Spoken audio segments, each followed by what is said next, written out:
Hello दोस्तों, welcome to ICM channel. आज हम लोग यहाँ पे जानने वाले हैं दो शेयर के बारे में, तो आप इस वीडियो को जरूर से अंत तक देखना। पहला जो शेयर है उसका नाम है इरेदा। ठीक है, देखो आज के दिन यहाँ पे 7% का गिरावट देखने को मिल रहा है। 2 दिनों से यहाँ पे जो है लगातार फॉल है। ठीक है, तो पिछले मार्केट डे में फॉल था और आज भी यहाँ पे फॉल ही देखने को मिल रहा है। बहुत लोग ये जानना चाह रहे होंगे कि सर इतना जो यहाँ पे लगातार गिरावट हो रहा है, क्या इसका कोई वजह निकल के आ रहा है, क्या यहाँ पे कोई न्यूज़ है? तो ऐसा कुछ भी नहीं है, कोई भी न्यूज़ नहीं है, कोई भी वजह नहीं है गिनने का। हाँ, बस हम लोग एक सिंपल लॉजिक समझ सकते हैं कि जस्ट ये प्रॉफिट बुकिंग है। कहने का मतलब यहाँ पे ये है कि जब आपका अच्छा खासा प्रॉफिट होगा, जब आपको इतना जल्दी ही 50% 40% का जब आपको रिटर्न मिलेगा, तो आप लोग यहाँ पे प्रॉफिट बुकिंग करोगे और बस यहाँ पे वही चीज़ है। लेकिन अब मैं आपके साथ एक पॉइंट शेयर करता हूँ। देखो, जैसे कि बहुत से लोग ने यहाँ पे क्या किया होगा ना कि एक हाई प्राइस में यहाँ पे शेयर को बाय कर लिया होगा। शायद 120 का लेवल हो या फिर 123 का लेवल है, जो यहाँ पे आप सबसे ज़्यादा आपको हाई देखने को मिलता है 123 रुपया 20 पैसा का। तो बहुत से लोग ये हो सकता है कि 123 में बाय किए होंगे, लेकिन अब यहाँ पे क्या चल रहा है 102 रुपया। मतलब कितना ज़्यादा यहाँ पे नीचे गिर गया है। तो ऑलमोस्ट हम लोग ऐसा यहाँ पे बोल सकते हैं कि मोटा मोटी यहाँ पे जो है 18 से 19% यहाँ पे फॉल हो चुका है ऊपर के लेवल से। तो अब यहाँ पे वही उनका डाउट होगा कि क्या करें, क्या हम लोग यहाँ पे होल्ड करें या फिर हम लोग यहाँ पे सेल करें। तो सबसे पहले इसीलिए मैंने आपके साथ शेयर किया था कि जब इसका लेवल 100 के प्लस किया था, मैंने बोला था कि जो प्रॉफिट बुकिंग करना है वो यहाँ पे कर लो। अब यहाँ पे फ्रेश एंट्री करना मेरे हिसाब से सही डिसीजन यहाँ पे नहीं होगा, बहुत ज़्यादा यहाँ पे रिस्की है और बस यहाँ पे वही चीज़ ही देखने को मिल रहा है। कोई भी स्टॉक एक तरफा ऊपर नहीं जाता है। अब हाँ, यहाँ पे ऐसा हो सकता है कि शायद यहाँ पे 100 या फिर 95 के लेवल पे ये जो सस्टेन करते हुए दिखाई दे और उसके फिर से एक बाउंस बैक ऊपर की तरफ जाता है और 123 का लेवल भी ब्रेकआउट कर सकता है। इसमें कोई भी शक नहीं है। मार्केट है, मार्केट में कुछ भी हो सकता है। सर यहाँ पे आपको ये भी हो सकता है कि जो इसका लेवल है यहाँ पे 60-70 भी आ जाए। लेकिन अभी के हिसाब से जहाँ तक ऐसा मुझे लगता है कि आपको यहाँ पे होल्ड करना है। और यदि आपको कंपनी का बिजनेस पसंद है, और खास बात क्या है कि कंपनी तो अब यहाँ पे जो रिटेल डिवीजन में भी यहाँ पे आ चुका है। ठीक है, तो ये भी यहाँ पे देखोगे ना तो काम जो है अच्छा खासा यहाँ पे बढ़ चुका है और ये कहीं ना कहीं अभी आपको फैक्ट यहाँ पे ये काम आएगा और ये रेवेन्यू में भी यहाँ पे हेल्प करते हुए दिखाई देगा। और ये मेरे हिसाब से सबसे अच्छा डिसीजन है कि यहाँ पे रिटेल जो है डिवीजन पे ये जो है एक तरफ आते हुए दिखाई दे रहे हैं। ठीक है, तो ये मेरे हिसाब से पॉइंट ऑफ व्यू यदि आप समझोगे ना, और यदि आपके पास एक हाई प्राइस में है और यदि कंपनी का बिजनेस पसंद है, तो 80 से लेकर 85 या फिर 90 के बीच में यदि आप यहाँ पे एवरेज करते हो तो फिर कोई यहाँ पे दिक्कत वाली बात नहीं होगी। हाँ, अब यहाँ पे देख सकते हो कि जो भी यहाँ पे न्यूज़ जो चैनल है उसमें भी यहाँ पे बस वही चीज़ देखने को मिलता है कि ऐसा कोई भी वजह नहीं है, कोई भी न्यूज़ यहाँ पे निकल के नहीं आ रहा है। जस्ट ये यहाँ पे प्रॉफिट बुकिंग है जो आप यहाँ पे लिखा हुआ भी देख रहे हो।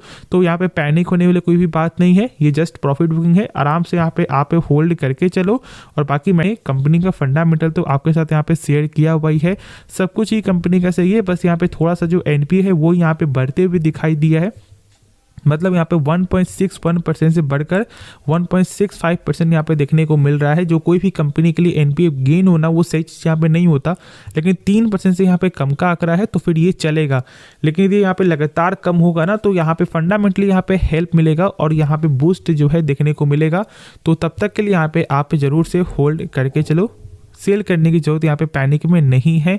यदि आपका पर्पस लॉन्ग टर्म के लिए था, यदि ट्रेडिंग पर्पस था, तो फिर आपका स्टॉप लॉस भी होगा, आपका टारगेट भी होगा। जो आपका यहाँ पे टारगेट हिट नहीं हुआ तो आपका जो स्टॉप लॉस यहाँ पे हिट हुआ होगा तो आप लोग यहाँ पे बेच दिए होगे। अब ठीक है, हम लोग यहाँ पे जानते हैं नेक्स्ट जो है शेयर के बारे में, जो है केमिकल सेक्टर से बिलोंग करता है। और इसके बारे में मैंने जो है ना 2 दिन पहले वाले वीडियो में शेयर किया था। जैसे कि आप यहाँ पे आप देख रहे हो। ठीक है, दीपक नाइट्राइट के बारे में हम लोग यहाँ पे जानने वाले हैं। और इसमें मैंने बताया था कि देखो आप लोग कितना ज़्यादा यहाँ पे गलती कर। मैंने उसमें बताया था कि अभी प्राइस जब सस्ता मिल रहा है तो आप लोग यहाँ पे डर रहे हो। फिर ये जब यही प्राइस जब आपको जो 2700-2800 जाएगा तो फिर आप लोग यहाँ पे बाई करने के लिए सोचोगे। और यदि हम लोग यहाँ पे आज का देख लेना मार्केट का हाल, तो आप देख सकते हो कि दीपक नाइट्राइट में जो है 3.65% का यहाँ पे गेन दिखने को यहाँ पे मिल रहा है। आज गजब का यहाँ पे गेन है। ठीक है, आरती इंडस्ट्रीज में भी यहाँ पे गेन देखने को मिल रहा है और दीपक नाइट्राइट में भी यहाँ पे गजब का फोकस वाला ये अभी जो है शेयर बन चुका है। तो क्या करें, क्या हम लोग यहाँ पे इस केमिकल सेक्टर के स्टॉक को हम लोग यहाँ पे बाई अभी भी कर सकते हैं? देखो, यदि आप यहाँ फंडामेंटल पे जो भरोसा करते हो ना, तो भाई जो इसका पेग रेशियो है वो यहाँ पे अभी भी अट्रैक्टिव भी दिखाई दे रहा है। 0.71 जो है यहाँ पे पेग रेशियो, मतलब कंपनी अभी भी अंडर वैल्यू ही ट्रेड हो रहा है। देखो पेग रेशियो का यहाँ पे सिंपल जो मापने का एक तरीका क्या होता है कि एक से यदि कम होता है तो मतलब ये अंडर वैल्यू ट्रेड हो रहा है, और यदि एक से ज़्यादा होता है तो मतलब यहाँ पे ये आपको ओवर वैल्यू यहाँ पे ट्रेड हो रहा है। लेकिन ये एक से कम है तो मतलब फंडामेंटली हम लोग को ये चीज़ जो दिखाई दे रहा है कि ये अंडर वैल्यू है। देखो पीई को देखने से ना कभी भी एग्जैक्ट हम लोग को मालूम नहीं चलता है कि जो शेयर का प्राइस वो सस्ता है या फिर महंगा है। बहुत लोग यहाँ पे यही देखते रहते हैं कि भाई इसका पी यहाँ पे 20 आएगा तो हम लोग यहाँ पे बाई करेंगे, और क्या होता है कि आज ये 40 है, ये धीरे धीरे करके 50 जाएगा, 60 जाएगा, 100 जाएगा, और आप लोग बस हमेशा ये देखते रहो कि भाई कब ये 20 आएगा और कभी आएगा ही नहीं, और आप कभी बाई नहीं कर पाओगे। तो इसलिए देखो मेरे हिसाब से जो है ना, आप पी को भी मत देखो या फिर आप पेग रेशियो को भी आप मत देखो, बस आप ये देखो कि कंपनी का फंडामेंटल यहाँ पे स्ट्रांग है या नहीं, कंपनी का जो रेवेन्यू है वो यहाँ पे ग्रोथ कर रहा है नहीं कर रहा है, जो उसका बैलेंस शीट है, जो मेन जो कंपनी का बिजनेस है वो कैसा यहाँ पे चल रहा है। जैसे आप देखोगे तो यहाँ पे जो रिजर्व है वो यहाँ पे कंपनी का लगातार बढ़ते हुए दिखाई दे रहा है, जो कंपनी का कर्ज है वो यहाँ पे लगातार कम होते हुए दिखाई दे रहा है। देखोगे टोटल एसेट तो कंपनी का लगातार गेन हो रहा है, तो ये सब यहाँ पे इम्पैक्ट डालता है किसी भी कंपनी में, और यही तो सबसे मेन पार्ट होता है किसी भी कंपनी का। और साथ साथ देखोगे तो कंपनी का कैश फ्लो भी यहाँ पे सही है, मतलब जो भी कंपनी सामान बेच रही है उसका पैसा जो यहाँ पे रिटर्न आते हुए दिखाई दे रहा है। तो फिर और हम लोग को यहाँ पे क्या चाहिए, मेन तो कंपनी का बिजनेस है, एक्सपोर्ट का यहाँ पे अलग ही इनका काम देखने को मिलता है, गजब का कंपनी का जो रेवेन्यू स्ट्रक्चर है। तो मेरे हिसाब से इस बात को सही से आप समझ लो कि कंपनी का जो फंडामेंटल है वो भी खराब नहीं है, और कंपनी का बिजनेस देखोगे तो वो भी मेरे हिसाब से यहाँ पे खराब नहीं है। हाँ बस यहाँ पे एक जो है फैक्ट को यहाँ पे जान लो, जो है केमिकल सेक्टर का एक ऐसा नियम कि सर ऐसा हो सकता है कि आपका जो पैसा है जो आपने लगाया है वो 1 साल के अंदर ही डबल हो जाए, या फिर ऐसा हो सकता है कि 5 साल के अंदर भी पैसा आपका डबल ना हो। तो ये दोनों चीज़ ही पॉसिबिलिटी है। तो इस पॉसिबिलिटी को समझने के बाद ही आपको इस कंपनी में या फिर इस सेक्टर की कोई भी कंपनी में दाव लगाना चाहिए, इसलिए मैंने आपके साथ ये पॉइंट शेयर किया है। अब यदि हम लोग यहाँ पे देखें इसका टेक्निकल, तो मैंने 2 दिन पहले वाले वीडियो में शेयर किया था, और मैंने उसके पहले वाले वीडियो में भी शेयर किया था, और मैंने बताया था कि देखो ये जो मुझे जो यहाँ पे टेक्निकल जो नज़र आ रहा है ना, ये एक अच्छा ट्रेंड लाइन के सपोर्ट के ऊपर ये चलते हुए दिखाई दे रहा है।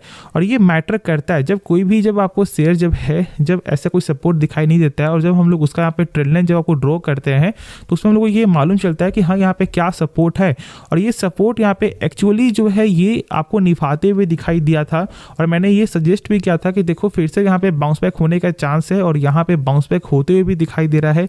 2472 का लेवल है, और शायद ऐसा हो सकता है कि कल के दिन थोड़ा सा यहाँ पे गिर जाए, तो फिर बहुत लोग बोलेंगे कि भाई यहाँ पे शेयर नीचे गिर गया, हम लोग का यहाँ पे लॉस हो रहा है।